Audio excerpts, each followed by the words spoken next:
அரசு எங்களுக்கு கொடுக்க வேண்டிய ஜிஎஸ்டி வரி மற்ற மாநிலங்களுக்கு கொடுப்பதாக பொய்யான தகவலை கொடுத்து வருகின்ற 23% மட்டும்தான் ஜிஎஸ்டி வரி மூலம் மத்திய அரசுக்கு கிடைக்கிறது. மீதமுள்ள அனைத்திற்கும் திமுக அரசு தான் வழங்கப்படுகிறது. வரியிலிருந்து செலுத்தப்படும் பணம் என பாஜக மாநில துணைத் தலைவர் ஏஜி சம்பத் தெரிவித்துள்ளார். ஜிஎஸ்டி வரி குறைப்பில் நினைத்து கூட பார்க்காத அளவிற்கு மிகப்பெரிய புரட்சியை செய்தவர் பாரத பிரதமர் மோடி அவர்கள். பாஜக மாநில துணைத் தலைவர் ஏஜி சம்பத் பெருமிதம் தெரிவித்துள்ளார். விழுப்புரம் பாஜக கட்சி அலுவலகத்தில் பாஜக மாநில துணைத் தலைவர் ஏஜி சம்பத் செய்தியாளர் சந்திப்பு நடைபெற்றது. அப்போது அவர் ஜிஎஸ்டி பாரத பிரதமர் மோடி மிகப்பெரிய புரட்சி செய்துள்ளார். அனைத்து துறையில் நாட்டின் வளர்ச்சி குறித்தும் நல்ல திட்டங்கள் செய்து வருகின்றன. ஜிஎஸ்டி வரி கட்டணம் குறைத்துள்ளார். மக்கள் நலன் கருதி இந்த வரி குறைப்பு செய்துள்ளார். நிதியமைச்சர் நிர்மலா சீதாராமன் 3 ஆண்டுகளுக்கு மேலாக பல நாடுகளுக்கு சென்று ஜிஎஸ்டி வரியை குறைத்துள்ளார். காங்கிரஸ் கட்சியில் இருந்தபோது காங்கிரஸ் ஆட்சியில் ஜிஎஸ்டி வரி அதிக அளவு விதிக்கப்பட்டது. அதில் 4 அடுக்கு போடப்பட்டது. ஆனால் பாஜக ஆட்சி இன்றைக்கு 2 அடுக்காக குறைக்கப்பட்டது. மக்களுக்கு செலவை குறைக்கின்ற வகையில் ஜிஎஸ்டி வரி கட்டப்பட்டுள்ளது. அதன் வேலையைத்தான் பிரதமர் மோடி அவர்கள் செய்துள்ளார்.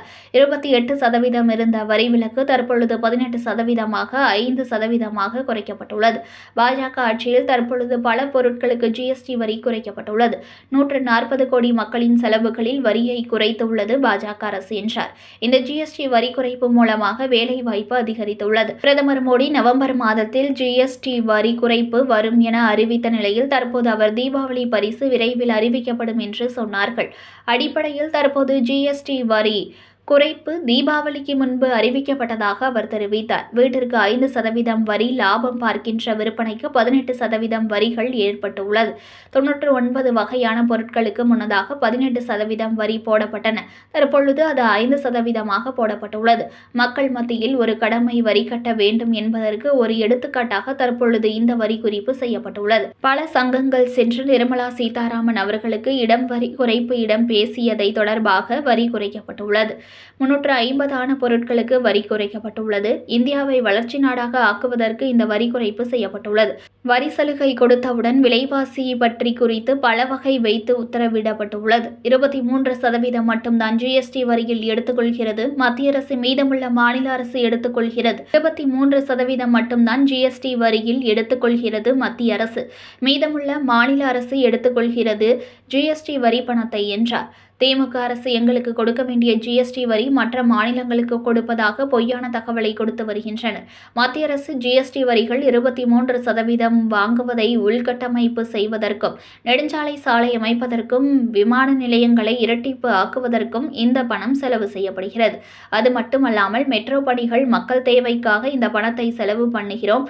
இராணுவ தளவாடங்கள், இராணுவ வீரர்களுக்கு போன்றவர்களுக்காக இந்த வரி பணம் செலவு செய்யப்படுகிறது. ஏற்றுமதி அதிகரிக்கவும் இந்த பணம் செலவு செய்யப்படுகிறது. மோடி அரசுக்கு வந்தவுடன் கொடுத்த வாக்குறுதி அனைவருக்கும் ஒவ்வொரு நபரும் வங்கிக் கணக்கு வைக்க வேண்டும் என்பது இதில் பல பயனாளிகள் பயனடைந்துள்ளனர். அடித்தட்டு மக்கள் வளர்ச்சி பற்றி சிந்திக்கக்கூடியவர் மோடி. அவர் மட்டும்தான் இந்த நாட்டிற்காக பாடுபடுவார். மோடி மட்டுமே கடவுள் பிரதிநிதியாக மோடியுள்ளார். 23% பெறப்பட்ட ஜிஎஸ்டி வரியிலிருந்து ரேஷன் பொருட்கள் மற்றும் ஏழை மக்களுக்கு வீடு கட்டும் திட்டத்தில் வீடு கட்டித்தரப்பட்டுள்ளது. முத்ரா கடன் வாங்கியது தமிழ்நாட்டில்தான் முதலிடம். மோடி அவர்கள் பலமுறையும் தொழிலதிபராக ஆக்கியுள்ளார். ஜிஎஸ்டி வரி குறைப்பு இந்த மாதம் 22ஆம் தேதி நாளை மறுநாள் முதல் அமல் வருகின்றது. பாலிசி மற்றும் மருந்து, குழந்தைகள் விளையாடும் பொருட்களுக்கு இன்றைக்கு ஜிஎஸ்டி வரி கிடையாது. அத்தியாவசிய பொருட்களுக்கு 0% வரி விதிப்பு. ராகுல் காந்தி அவர்கள் 18% ஒரே வரியாக வேண்டும் என வலியுறுத்தினார். ஆனால் அப்படி இருந்தால் அது பணக்காரர்களுக்கு லாபமாக இருக்கும், ஏழை எளிய மக்களுக்கு அது பெரிய சுமையாக அமையும் என்றார். வீடு கட்டுவது ஏழைகள் மக்களுக்கு கனவு. ஆனால் காங்கிரஸ் ஆட்சியில் சிமெண்ட் 30% அறிவித்தது காங்கிரஸ் ஆட்சி. ஆனால் தற்பொழுது 18% வரி விதிப்பை குறைத்துள்ளது பாஜக அரசு. காலனிக்கு 30% வரி போடப்பட்டது. பாஜக அரசு 18% போடப்பட்டுள்ளது. ஜிஎஸ்டி வரி குறைப்பில் நினைத்து கூட பார்க்காத அளவிற்கு மிகப்பெரிய புரட்சியை செய்தவர் பாரத பிரதமர் மோடி அவர்கள் என்றார். மிகப்பெரிய வல்லரசு நாடாக மாறும் இந்தியா மிக விரைவில் என்றும் அவர் தெரிவித்தார். கலந்தாலோசித்து செய்தியை கொண்டு வாருங்கள் என்று நம்முடைய நிதியமைச்சர் அவர்களை ஆணையிட்டு அவர்கள் இந்தியா முழுவதும் இருக்கின்ற மாநிலங்களுக்கு சென்று கருத்துக்களை எல்லாம் கேட்டு, வணிகர் என்றால் வணிகர் சங்கம் இருக்கும். தமிழ்நாட்டை பொறுத்தவரையிலே நீங்கள் எல்லாம் புரிந்து கொள்ள வேண்டும் என்பதற்காக நான் சொல்கின்றேன். இந்த விக்ரமராஜா உங்களுக்கெல்லாம் நன்றாக தெரியும். அவர் பெரிய விக்ரம ராஜா வந்து வணிக சங்கங்களுடைய தலைவர், எல்லாம் கூட்டமைப்பினுடைய தலைவர். ஆனால் அவர் ஒரு வகையில் திராவிட முன்னேற்றக் கழகத்தினுடைய உறுப்பினராகவே செயல்பட்டு கொண்டு இருப்பது உங்களுக்கெல்லாம் நன்றாக தெரியும். அவரை கூட விடாமல் அவரையும் அழைத்து, நிர்மலா சீதாராமன் அவர்கள் அவரையும் உட்கார வைத்து பேசி என்ன விதமான சீர்திருத்தங்கள் செய்ய வேண்டும், மக்களுக்கு பயன்படக்கூடிய சீர்திருத்தங்களை நீங்கள் எங்களுக்கு வழங்க வேண்டும். அதைத்தான் நான் சொன்னேன். பிளாட்டோ, அரிஸ்டாட்டில், சாக்ரீஸை போன்று உங்களுடைய கருத்துக்களை, உங்களுடைய எண்ணங்களை, மக்களுடைய எண்ணங்களை இதையெல்லாம் தெரிவியுங்கள். இதையெல்லாம் நாங்கள் ஆராய்ந்து எங்களுடைய பாரத பிரதமரிடத்திலே சொல்ல வேண்டும் என்று பணித்து, அதற்காக ஒவ்வொரு மாநிலத்திலும் கூட்டம் நடத்தி கருத்துக்களை கேட்டு இந்த முடிவை அறிவித்திருக்கின்றார்கள். இது தன்னிச்சையான முடிவு என்று சொல்லிவிட முடியாது.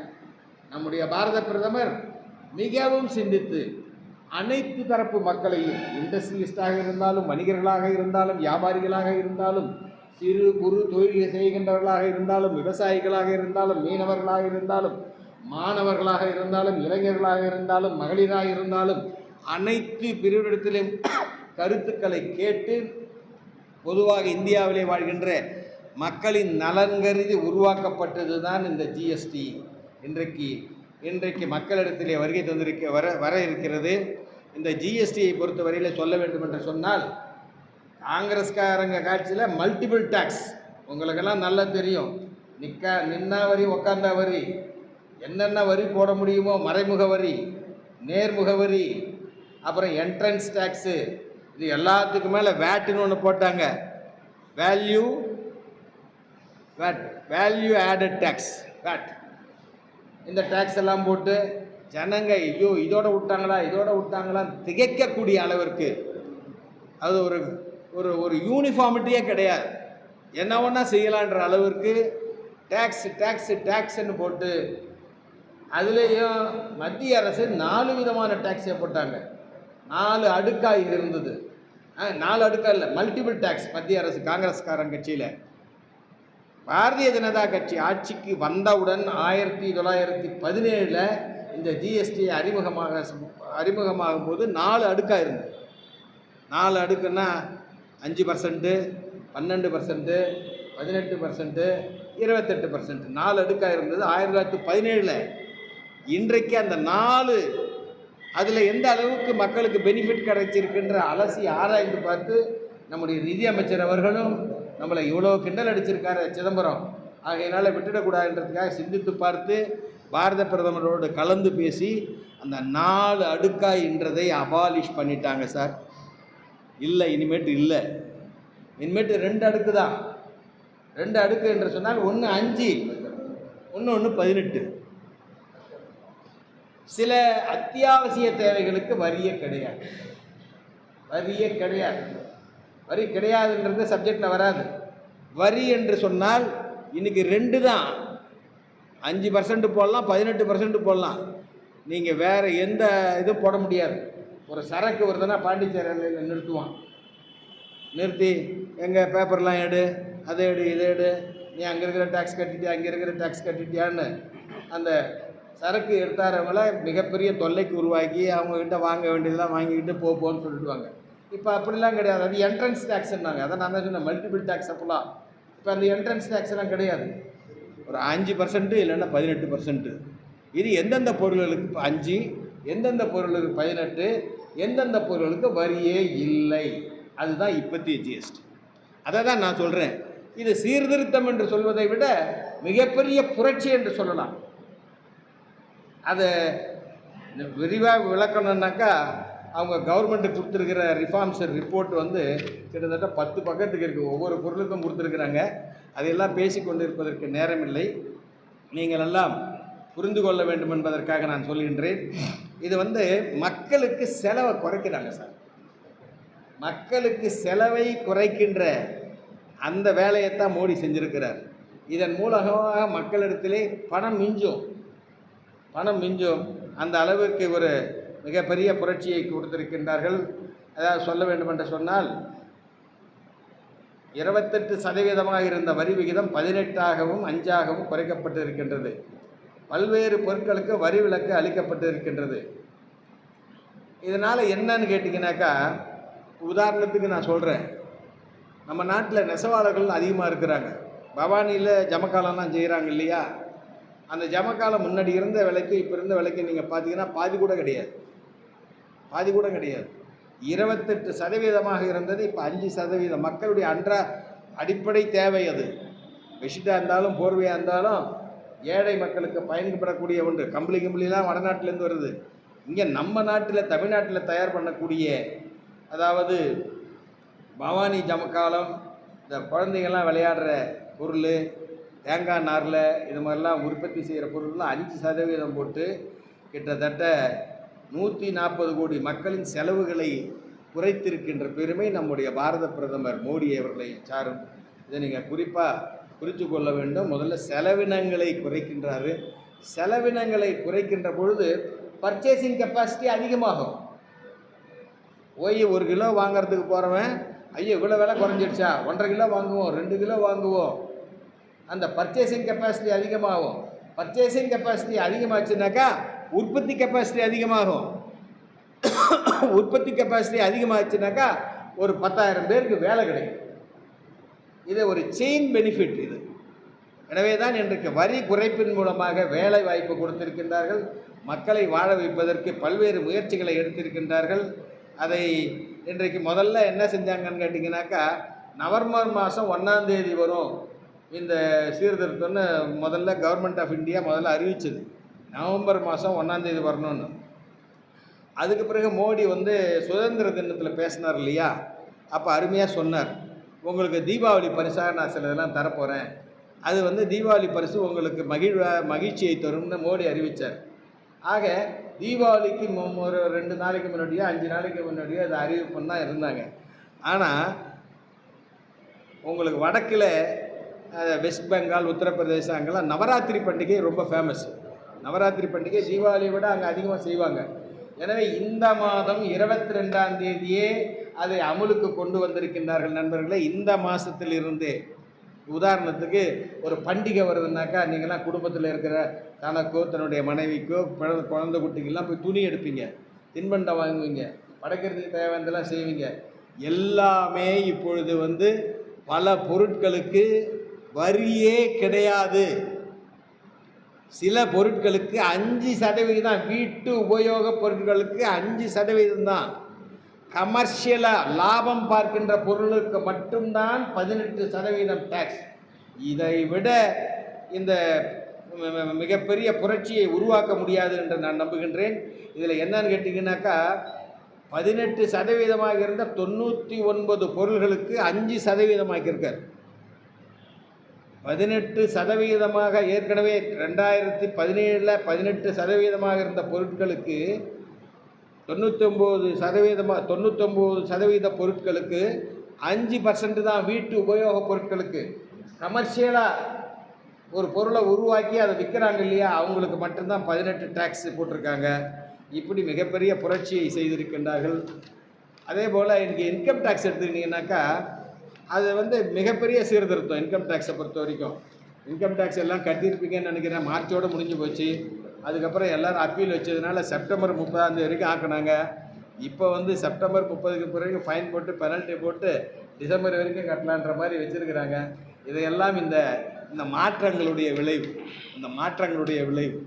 இதில் என்னன்னு கேட்டிங்கனாக்கா, இன்கம் டேக்ஸ் கட்டுருவாங்க 65 லட்சம் பேர் மட்டும்தான் சார் இருந்தாங்க. எல்லாம் மறைச்சி என்னென்ன செய்யணுமோ ஆடிட்டரை வச்சு மறைச்சி பண்ணின்னு இருந்தாங்க. இப்போ நீங்கள் பார்த்தீங்கன்னா 1.50 வரி செலுத்துவோர்கள். இது எப்படி வந்திருக்குன்னாக்கா, இது எளிமையாக்கிறதுனால எல்லாருமே டேக்ஸ் கட்டுவோம் அப்படின்ற நிலைமைக்கு இப்போ இன்றைக்கி உதாரணத்துக்கு ஒரு கடன் வாங்கினோன்னா கூட ஐடி பேப்பர் தேவை. கொஞ்சம் அவேர்னஸ் வந்துடுச்சு. ஜனங்க இன்றைக்கி 1,50,00,000 பேருக்கு இன்றைக்கி வரி கட்டுகின்ற நிலைமையை மோடி அவர்கள் உருவாக்கின்றார்கள். அதே நேரத்தில் ஜிஎஸ்டி அமலான நேரத்தில் ஜிஎஸ்டி கவுன்சில் கூட்டம் அடிக்கடி நடந்துக்கினே இருக்குது. இப்போ நிர்மலா சீதாராமன் அவர்கள் சென்ற மாதம் கூட வந்தப்போ சென்னையில் மிகப்பெரிய கவுன்சில் கூட்டத்தை கூட்டினார். எல்லா சங்கமும் வந்துச்சு. எல்லா சங்கம்னா வியாபார சங்கம், எக்ஸ்போர்ட்டர் சங்கம், அக்ரிகல்ச்சரு, இங்கே இருக்கிற விவசாய சங்கம் கூட போனாங்க. எல்லா சங்கமும் உலகத்தில் இருக்கிற, தமிழ்நாட்டில் இருக்கிற எல்லா சங்கமும் போய் எங்களுக்கெல்லாம் இவ்வளோ சிரமம் இருக்குதுன்னு சொல்லி எல்லாத்தையுமே நிர்மலா சீதாராமன் அவர்களும் செக்ரட்டரியும் கேட்டு அலசி ஆராய்ந்து ஒரு முடிவுக்கு வந்து மோடிக்கிட்ட கொடுத்துருக்குறாங்க. அந்த அடிப்படையில் தான் இன்றைக்கி வந்து 2 ஸ்லாப் தான், 2 ஸ்லாப், 1 5, அது வீட்டு உபயோகப் பொருட்கள். அதுலேயே பாதிக்கு மேலே நோ டேக்ஸ். இந்த நோ டேக்ஸுன்றதை கொஞ்சம் நீங்கள் நினச்சி பாருங்கள். ஏழை எளிய அன்றாடம் ஒரு தினக்கூலி பெற்று உழைக்கின்ற மக்களுக்கு அது எவ்வளவு பெரிய வரப்பிரசாதம். 5% ஒரு அப்கிரேட் பண்ணியிருக்காங்க. அதை விட்டுக்குனாக்கா கமர்ஷியலாக இருக்கிறவங்களுக்கு 28% கொடுத்துருக்குறாங்க. அதாவது 350 வகையான பொருட்களுக்கு வரியை குறைத்திருக்கிறார்கள். 350 வகையான பொருட்களுக்கு வரியை குறைத்திருக்கின்றார்கள். 2047க்குள்ளே இந்தியாவை வளர்ச்சி அடைந்த நாடாக மாற்ற வேண்டும் என்பதை நிரூபிக்கவே இந்த நடவடிக்கை. இதில் முக்கியமானது என்னன்னு கேட்டிங்கனாக்கா,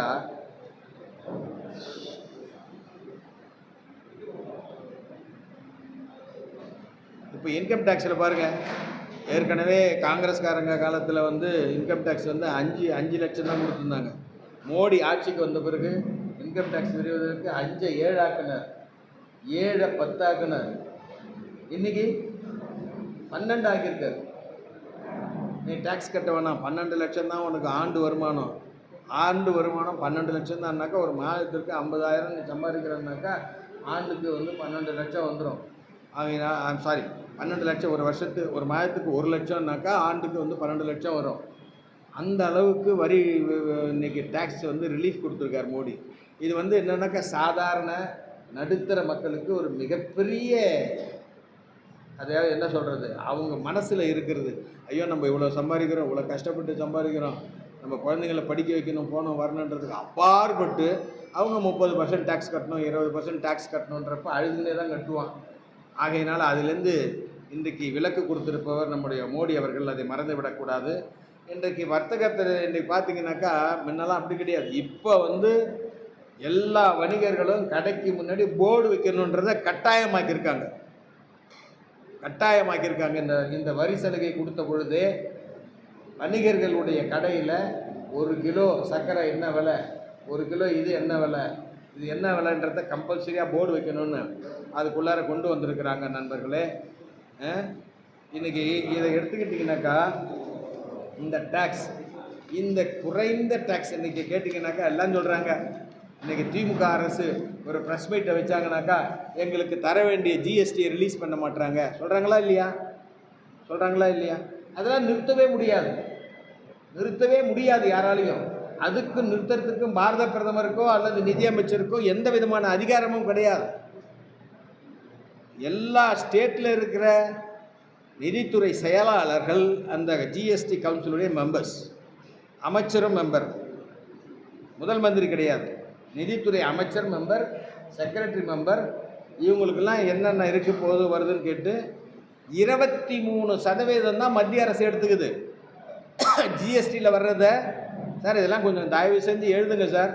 23 ஏதோ வசூல் பண்ணுறத பூரா மத்திய அரசை எடுத்து போயிடுதுன்னு நினைக்காதீங்க. 23% தான் ஜிஎஸ்டியை வந்து ஜிஎஸ்டிலேருந்து வர்றதை, இன்கம் டேக்ஸ்லேருந்து வர்றதை மத்திய அரசுக்கு எடுத்துக்கொள்வது 23% தான்.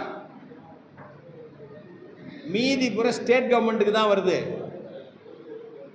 ஆனால் தமிழ்நாட்டில் இருக்கிற திராவிட முன்னேற்ற கழகத்தினுடைய முதலமைச்சர் என்ன சொல்கிறாரு, நாங்கள் அதிகமாக டேக்ஸ் கட்டுறோம், இந்த தமிழ்நாட்டில் தான் நாங்கள் அதிகமாக டேக்ஸ் கட்டுறோம், எங்களுக்கு வேண்டியது வரமாட்டுது, எங்கள் டேக்ஸ் எடுத்து உத்தரப்பிரதேசத்துக்கு தராங்க, ஒரிசாவுக்கு தராங்க, மத்திய பிரதேசத்துக்கு தராங்க, எங்களுக்கு தரமாட்டுறாங்க இப்படின்னு ஒரு பிரச்சாரம் பண்ணுறாங்க. நான் உங்கள்கிட்ட பணிவோடு தெரிவித்துக் கொள்வது என்னன்னாக்கா, நீங்கள் நம்ம இருக்கிறோம் விழுப்புரத்தில் அவ்வளோ தூரம் தொழில் இல்லை. விழுப்புரத்தில் இருக்கா அல்லது கள்ளக்குறிச்சியில் இருக்கா? விவசாயம்தான், தொழிலெலாம் கிடையாது. ஆனால் நண்பர்களே இதை கொஞ்சம் கூர்மையாக கவனிங்க. கோயம்புத்தூர் ஃபுல்லாக தொழில் தான், ஈரோடு ஃபுல்லாக தொழில் தான், திருப்பூர் ஃபுல்லாக தொழில் தான். அவங்களாம் டேக்ஸ் கட்டினதை நாங்கள் எங்கள் மாவட்டத்துக்கு தான் அதை பயன்படுத்தணும், நீங்கள் வந்து விழுப்புரத்துக்கு தரக்கூடாது, திருவண்ணாமலைக்கு தரக்கூடாது, வேலூருக்கு தரக்கூடாதுன்னா நீங்களாம் ஒத்துப்பீங்களா? ஒத்துக்க மாட்டீங்க. தமிழ்நாட்டில் தானே இருக்கு.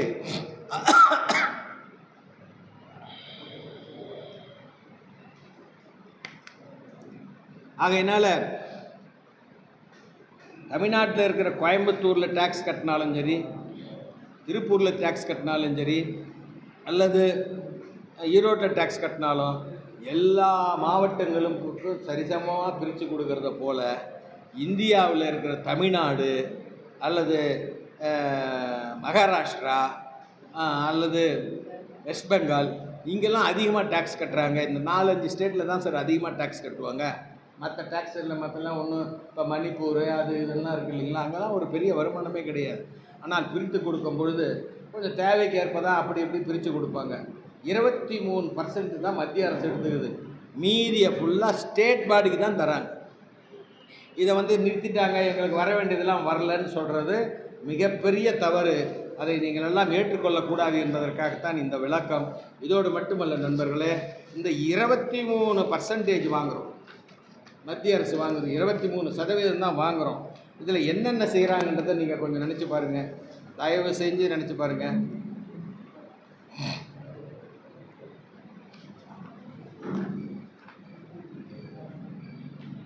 உள்கட்டமைப்பு நிறைய இருக்குது, அதில் முக்கியமாக ஒன்று சொல்கிறேன். உள்கட்டமைப்பு நெடுஞ்சாலையை 60% அதிகரிக்கணும்.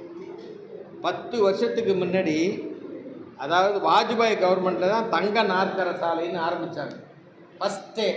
அதில் வந்ததான் விழுப்புரம் சென்னை அந்த வழியாக போகிற கன்னியாகுமரி வரைக்கும் இருக்கிற ரோடு 4 தங்க நாற்கர சாலை வாஜ்பாய் தான் ஃபஸ்ட்டு ஆரம்பித்தார். மனந்திறந்து கேட்குறேன், தயவு செஞ்சு யோசித்து பாருங்கள். இப்போ அதை மாதிரி ரோடாக இப்போ இருக்குது. இப்போ 4 ஆறாக்கலாமா, 6 8ஆக்கலாமா, சாட்டின் ஃபினிஷிங்கில் ரோடு போடுறாங்க சார், சாட்டின் ஃபினிஷிங்கில். இப்போ மோடி என்ன சொல்கிறாருனாக்கா, நெடுஞ்சாலைகளை 60% அதிகரிக்க வேண்டும், 60% அதிகரிக்க வேண்டும். விமான நிலையங்களை இரட்டிப்பாக்கணும். இப்போ எத்தனை விமான நிலையங்கள் இருக்கோ அதை 2 மடங்காக்கணும். மெட்ரோ பாதை 4 மடங்காக அதிகரிக்கணும். இதெல்லாம் மக்களுடைய தேவைக்காக செய்கிறது. இதெல்லாம் செஞ்சாக்கா நாடு செழிப்பாகும். இதற்காக உள்கட்டமைப்பு, தேச பாதுகாப்பு, இராணுவம், இந்த உள்ளூர் உற்பத்தி 174% இராணுவ தடகளங்கள் இருக்கு இல்லையா, அதெல்லாம் 174% அதிகரிக்கணும்னு மோடி சொல்லியிருக்காரு. எதுக்காக? இப்போ பாகிஸ்தானோட சண்டை போட்டோம், வெளிநாட்டு எதையுமே பயன்படுத்தலை. இந்திய இராணுவம் பயன்படுத்திய டாங்கிகள், அந்த போக்குவரத்து, வெடிமருந்து எல்லாமே, அந்த இன்ஸ்ட்ருமெண்ட்ஸ் எல்லாமே இந்தியாவில் தயாரிக்கப்பட்டது. அதை இன்றைக்கு உலக நாடுகளுக்கு மோடி அவர்கள் ஏற்றுமதி செய்கிறார். அந்த அளவிற்கு இராணுவ தளவாடங்களுடைய உற்பத்தியை மோடி அவர்கள் எவ்வளோ ஆழ்ந்த சிந்தனை கொஞ்சம் யோசித்து பாருங்கள். ஒரே ஒரு போர் இன்றைக்கி நடந்திருக்கு, அதனுடைய நம்மளுடைய மானம் காப்பாற்றப்பட்டிருக்கு. அதை இராணுவ தளவாடம் 174% அதிகரிக்கணும். ஏற்றுமதியை 34 மடங்கு அதிகரிக்க வேண்டும். ஏற்றுமதி சார், இங்கே நம்மளுடைய மாம்பழக்கூழ் அதை நம்ம நாட்டிலே விற்றோம்னாக்கா நம்ம ஆளுங்க அதை ஏற்றுக்க மாட்டான்.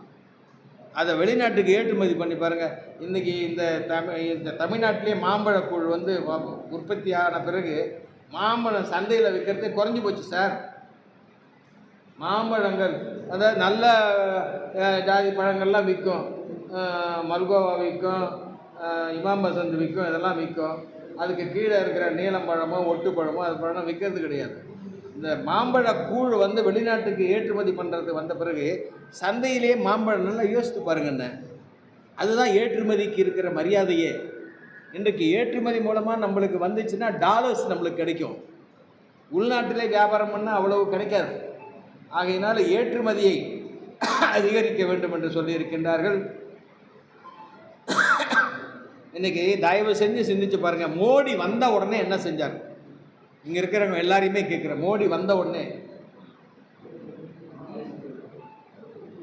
வந்ததும் வராததுமாக முதல் அறிவிப்பு 130 கோடி மக்களுக்கும் பேங்க் அக்கவுண்ட் இருக்கணும்னு சொன்னார். பேங்க் அக்கவுண்ட்டை ஏற்படுத்தியவர் மோடி தான். அது பெரிய அட்ரஸ் ப்ரூஃப். அதுதான் இன்னைக்கு ஊழலற்ற மத்தியிலேருந்து விவசாயிகளுக்கு 6000 தராங்க இல்லையா? அதில் தர்மராஜோ இங்கே இருக்கிற முரளியோ நாங்கள்லாம் பிஜேபியினுடைய தலகர்த்தர்கள், நாங்கள்லாம் பிஜேபியினுடைய காரியகர்த்தாக்கள், எங்களுக்கு அதில் ஏதாவது தரணும் போகணும் வரணும்னு ஒருத்தர் மேலேயாவது குற்றச்சாட்டு வைக்க முடியுமா? டைரெக்டாக மத்திய அரசு டு விவசாயி. அப்படி அந்த பேங்க் அக்கௌண்ட் ஆரம்பித்ததுனால அதுதான் சார் நேரடி பலன். நேரடி பலன்களில் கிட்டத்தட்ட 6.80 லட்சம் கோடி பயனாளிகளை சென்றடைந்திருக்கு. 6.83 லட்சம் கோடி 6.83 லட்சம் கோடி மக்களுக்கு நேரடியாக மத்திய அரசினுடைய திட்டங்கள் இன்றைக்கு சேர்ந்திருப்பதற்கு முக்கிய காரணமாக இருப்பவர் மோடி அவர்கள். இதை நீங்கள் எல்லாம் தயவு செய்து உங்களுடைய மீடியாவிலேயோ இதுலேயோ கொஞ்சம் போடுங்க சார். மோடி சாதாரண மனிதர் இல்லை சார். நான் அடிக்கடி சொல்கிறேன், மோடி கடவுளுடைய பிரதிநிதி, impersonation of God on earth. அடிக்கடி சொல்கிறேன், எந்த அளவுக்கு ஒரு மனுஷன் சிந்திச்சிருந்தாருனாக்கா சார், யாருமே அப்படி சிந்திக்கிறது இல்லை சார். அவன் கற்பனையில் என்ன சொல்கிறான், ராஜா மாதிரி ஆகிட்டோம், மந்திரி மாதிரி ஆகிட்டோம், கனவு காண்கின்ற நேரத்தில் அடித்தட்டு மக்களை பற்றியே இந்த மக்களை எப்படி உயர்த்த வேண்டும் என்பதை சிந்திக்கின்ற ஒரே நபர், ஒரே தலைவன் இந்த நாட்டிலே உலா வந்து கொண்டு நீங்கள்லாம் சொல்லுவீங்க வெளிநாடே சுற்றின்னு இருக்காரான்னு சொல்லிட்டு, அது கொண்டு இவ்வளவு செலவாகுதுன்னு சொல்லிட்டு.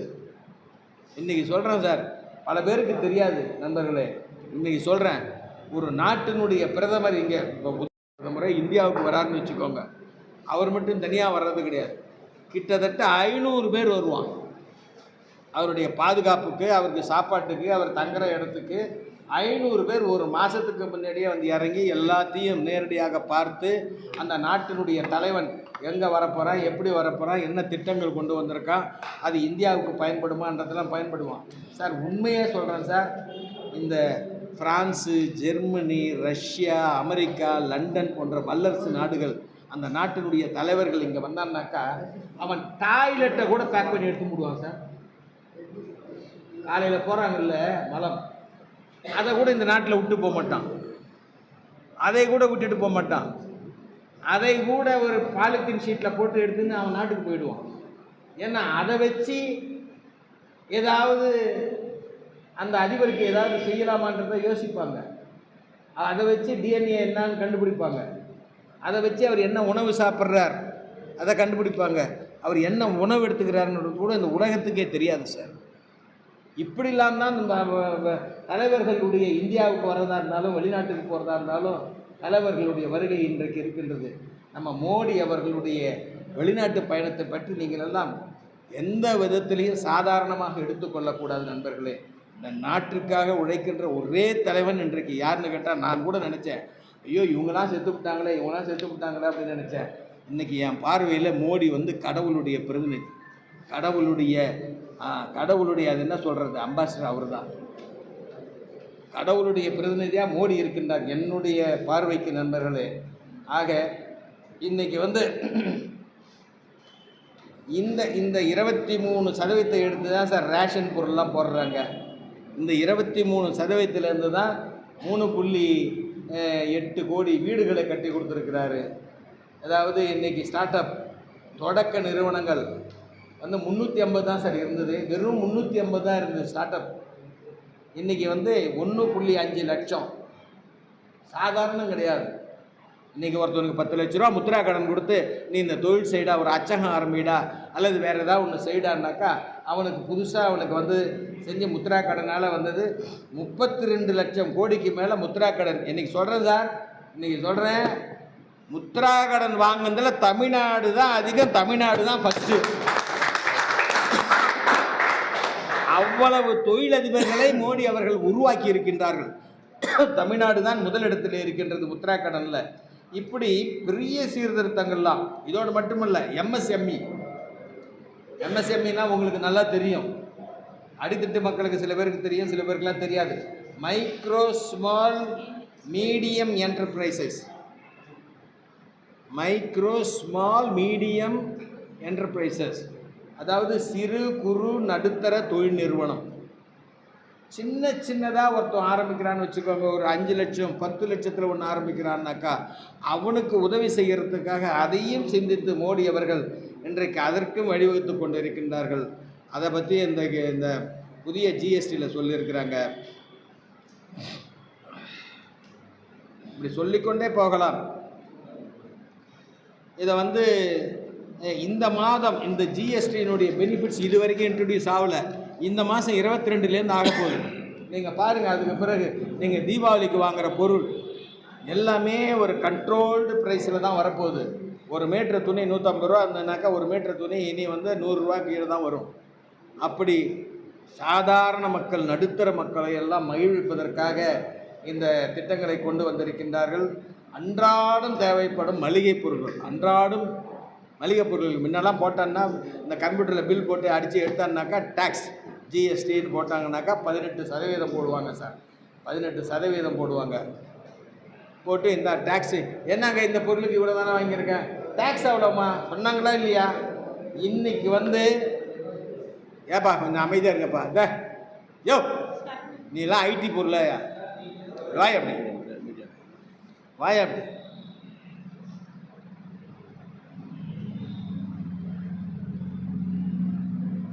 அன்றாடம் தேவைப்படும் மளிகை பொருட்களுக்கு வரி 5% தான் போட்டிருக்காங்க. 18லேருந்து 5 கொண்டு வந்திருக்காரு மளிகை பொருட்களுக்கு. அதே இன்றைக்கி கேட்டிங்கனாக்கா பாலிசி, காப்பீடு, மருந்து, புற்றுநோய்க்கான சிகிச்சை, ஆக்சிஜனு, இதுக்கெல்லாம் இப்போ டேக்ஸே கிடையாது. குழந்தைகள் விளையாடுற பொருள் இதுக்கெல்லாம் டேக்ஸ் கிடையாது. சின்ன குழந்தைய கூட சிந்திக்கிறார் மோடி. பெரிய நிறுவனங்களையும் சிந்திக்கிறார் மோடி. ஏற்றுமதியாளர்களையும் சிந்திக்கிறார். அதே போல் நடுத்தர மக்கள் இன்றைக்கி ஏசி வச்சுருக்கிறாங்க. ஏசி வச்சு இல்லாத மிடில் கிளாஸ் இருக்கா? எல்லார் கையிலையும் மிடில் கிளாஸ் இருக்குது. நீங்கள் ப்ரெஸ் ரிப்போர்ட்டர்ஸ் எல்லாருமே ஏசி தான் வச்சுருப்பீங்க. அது ஒரு பெரிய ஆடம்பர பொருளாக நினச்சதுலாம் அந்த காலம். இப்போ நெசசிட்டி, கம்பல்சரி ஆகிடுச்சு. இதுக்கு இப்போ ஏற்கனவே 28% இருந்தது. இதுக்கெல்லாம் இப்போ 18% ஆக்கியிருக்கார். யாராவது ஏசி வாங்கணும், கார் வாங்கணும்னு நினச்சா இப்போ வாங்கினா தான் உண்டு. இன்னும் 1 மாதம் கழிச்சு வாங்கி பாருங்கள், கார் விலை 1.5 லட்ச ரூபா குறைஞ்சிருக்கும். ஏசியினுடைய விலை ஒரு 10,000 ரூபா குறையும். வாகன உற்பத்தி 1.4 லட்சம் 1.5 லட்சம் ரூபாய் இப்போ காருடைய விலை குறைகின்ற அளவிற்கு சீர்திருத்தம் செய்திருக்கின்றார்கள். இது போன்ற நிறைய இருக்குது. இதெல்லாம் சொல்லிக்கினே போனால் நிறையா வரும். நீங்கள் புரிஞ்சுக்கணுன்றதுக்காக ஒன்றே சொல்கிறேன். அத்தியாவசிய பொருட்களுக்கு 0 இன்ட்ரெஸ்ட்.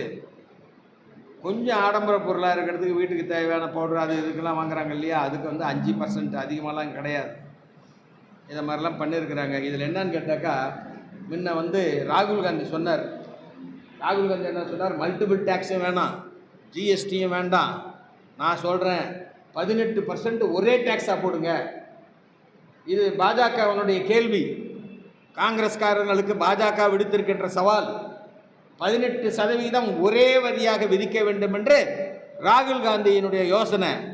நான் இப்போ கேட்குறேன், 18% ராகுல் காந்தி சொன்னதை போட்டு இருந்தாக்கா BMW கார் வாங்குறவனுக்கு அது சலுகையாக இருக்கும். ஏன்னா 28% இருக்குது. இப்போ பிஜேபி வந்த பிறகு போட்டிருக்கிற வரி அது வேண்டுமானால் 10% குறைஞ்சி 18% போகிறதுனால BMW கார், பென்ஸ் காரு அல்லது மற்ற கார்களுக்கு அது பெனிஃபிட்டாக இருக்கும். ஆனால் பால் வாங்குகின்ற ஏழைக்கு அந்த 18% என்பது எவ்வளோ பெரிய பேர்டன். அது தாக்கத்தை ஏற்படுத்துமா ஏற்படுத்தாதா? அதை தான் மோடி செஞ்சிருக்கிறாரு. அதாவது ராஜீவ்காந்தியின் மகத்தான திட்டமான 18 என்ற ஒற்றை நிலையான ஜிஎஸ்டி விகிதமாகும். இது மோசமான பொருளாதாரம் மட்டுமல்ல, அது ஏழைகளுக்கு எதிரான யோசனை. அவரது பார்வையின்படி ஏழை குடிமகன் ஒரு பால் பாக்கெட் 18% வரி செலுத்தினால் ஒரு கோடீஸ்வரன் BMW வாங்கும்போது அதே வரி விகிதம் செலுத்த வேண்டும் என்பதே. இது எந்த விதத்தில் நியாயம்? அதனால்தான் 2 அடுக்கு போட்டிருக்கிறாங்க. 2 அடுக்கு போட்டு இதை 5% சிலதுக்கு வரியே கிடையாது, மெடிசனுக்கெலாம் வரியே கிடையாது, இதெல்லாம் போட்டுக்கிட்டு இதை விட ஒருத்தர் வந்து நினைத்து பார்த்து இந்த மக்களை வாழ வைக்க வேண்டும் என்பதற்காக சிந்தித்து பார்த்து மக்களுடைய கவர்மெண்ட் நடத்தி கொண்டிருப்பவர் மோடி அவர்கள். இதை மறந்துவிடக்கூடாது. இதுக்கு ஒரு சில எக்ஸாம்பிள்லாம் சொல்கிறேன் சார். எல்லாருக்குமே வீடு கட்டணுன்ற எண்ணம் இருக்கும். இன்றைக்கி ப்ரெஸ் ரிப்போர்ட்டர்ஸ்க்கெலாம் கூட வீடு கட்டணுன்ற எண்ணம், கவர்மெண்ட்டில் பிளாட் வேணுன்ற கோரிக்கையெல்லாம் நிறையா இருக்குது. வீடு அலாட்மெண்ட் ஹவுசிங் போர்டில் தராங்க. இங்கே தராங்களான்றதுலாம் எனக்கு தெரியாது. சென்னையில் தராங்க சார். இங்கே தராங்களான்றது தான் நீங்கள் கேட்கின்ற விதத்தை பொறுத்து இருக்கு. ஆட்சி மாறினாக்கா நாங்களாம் பவருக்கு வந்தோம்னா கண்டிப்பாக ப்ரெஸ் ரிப்போர்ட்டர்ஸ்லாம் கூட்டா ஆளுக்கு ஒரு வீடு நாங்களாம் கண்டிப்பாக கொடுப்போம். அந்த கோரிக்கை வந்து ரொம்ப நாளாக இருக்குது. சென்னையில் கொடுத்துன்னு இருக்கிறாங்க, மெட்ரோபாலிட்டன் சிட்டிலாம் கொடுத்துன்னு இருக்கிறாங்க ப்ரெஸ் ரிப்போர்ட்டர்ஸுக்கு. அதனால் வீடு கட்டுவது என்பது ஒவ்வொருத்தருக்கும், சின்ன ஏழையாக இருந்தாலும், மிடில் கிளாஸாக இருந்தாலும், அப்பர் கிளாஸாக இருந்தாலும், அப்பர் மிடில் கிளாஸாக இருந்தாலும், லோயர் மிடில் கிளாஸாக இருந்தாலும், யாராக இருந்தாலும், பிளாட்ஃபார்மில் வசிக்கிறவனாக இருந்தாலும், புறம்போக்கில் வீடு கட்டுறவன் இருந்தாலும் அவனுக்கு முக்கியமாக தேவை என்ன? சிமெண்ட்டு தேவை தானே?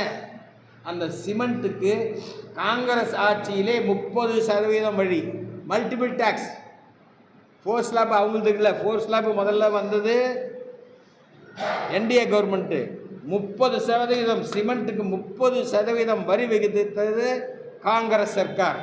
அதை இப்போது என்டிஏ அரசில் 18% குறைத்திருக்கின்றார்கள். இனி சிமெண்ட் விலை 300, 400 ரூபா, 500 ரூபாயில் இருக்கலாம், அதுலேருந்து குறையும்.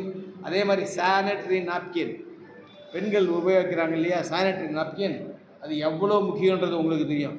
ஜெயலலிதா அம்மா இருந்தப்போ அதெல்லாம் வந்து ஒவ்வொரு கிராமத்துலேயும் ஃப்ரீயாக டிஸ்ட்ரிபியூஷன் பண்ணாங்க. ஸ்கூலில் இருக்கிற பெண்களுக்கெல்லாம், குழந்தைகளுக்கெல்லாம் தனியாகவே ஃப்ரீயாகவே அந்த அம்மா கொடுத்தாங்க. அந்த அம்மா ஒரு பெண் இருந்ததுனால அதெல்லாம் கொடுத்தாங்க. அதுக்கு பிறகு இப்போ வந்து கவர்மெண்ட் நிறுத்திச்சு. அந்த சானிட்டரி நாப்கினுக்கு யூபிஏ கவர்மெண்ட்டில் 13% வரி மட்டும் 13%. இப்போ 0 வரியே கிடையாது. பெயிண்ட்டு வந்து காங்கிரஸ் கவர்மெண்ட்டில் எல்லாரும் பெயிண்ட் அடிப்போம். காருக்கு பெயிண்ட் அடிப்போம், பைக்குக்கு பெயிண்ட் அடிப்போம், வீட்டுக்கு பெயிண்ட் அடிப்போம், எல்லா இடத்துலையும் பெயிண்ட் அடிப்போம். பெயிண்ட் அடிக்காத, பெயிண்ட் வாங்காத ஒரு குடிமகன் இருக்கிறான்னாக்கா யாருமே இருக்க முடியாது. அந்த பெயிண்ட் வந்து காங்கிரஸ் சர்க்காரில் 30%, இப்போ வந்து 5%. அதே மாதிரி செருப்பு, காலணிகள் முன்ன 30%. சாதாரணமாக 100 ரூபா செருப்பு வாங்கணுன்னாக்கா உடனே 130 ரூபா கட்டணும். இப்போ அப்படி கிடையாது. இப்போ காலணிகளுக்கு 5%. ஏன்னா இந்திய குடிமகன் எல்லாரும் பயன்படுத்துகிற பொருள் செருப்பு. இப்போ 5% தான். 30 எங்கே இருக்குது, 5 எங்கே இருக்குது? யோசித்து பாருங்கள். அதே மாதிரி டிவி இல்லாத வீடே இன்னைக்கு கிடையாது. டிவி வாங்கணும்னா 30% தேடிப்போனோம். உலகத்தை தெரிந்து கொள்ள வேண்டும், அறிவை வளர்த்துக்க வேண்டும், உலக நாடுகளை தெரிந்து கொள்ள வேண்டும், நாட்டில் என்ன நடக்குதுன்றதை தேடுதல் வேணும்னாக்கா ஒரு வீட்லேயும் டிவி இருக்கணும். அந்த டிவி 30% இருந்தது, இப்போ 18. வாஷிங் மிஷின் 30 இருந்தது, இப்போ 18.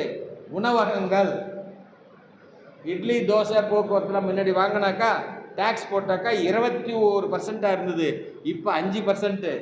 அதே மாதிரி சலவைத்தூள் 30% இருந்தது, இப்போ 5%. ஷாம்பு 30% இருந்தது, இப்போ 5%. Toothpaste 30%. பல் வளர்க்காத யாராவது வர முடியுமா? கிட்ட வந்தால் கூட நாத்தடிக்கும்.